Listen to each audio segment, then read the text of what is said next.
What is up, YouTube? All right, so we're just gonna make a really quick, fast, super easy video. A lot of people who have the summer wave, this is the 14 foot, I believe, 14 by 14 or something like that, I can't recall.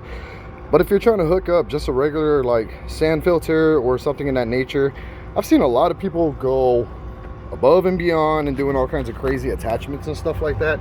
All you have to do is get these hoses, which is the 1.5 diameter, 1.5 diameter hoses.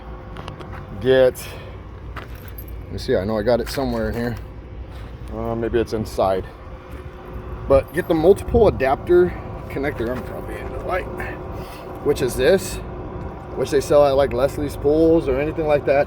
All it is a converter, converts into different types of hose sizes, and that is it. Just those hoses and that. You don't have to get no third-party attachments or nothing in that nature.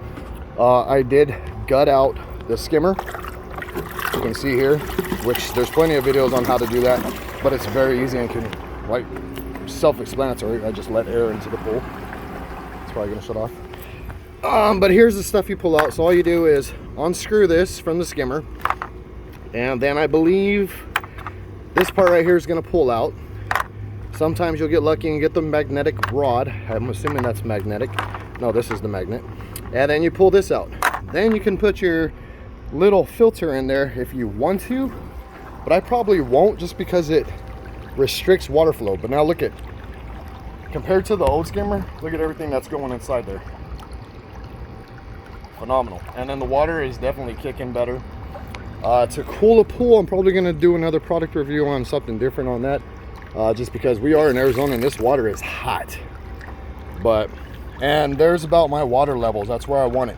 You can see I have the outflow where it's still kicking above the water and not submerged. That helps with the whirlpool, I guess you would consider it as.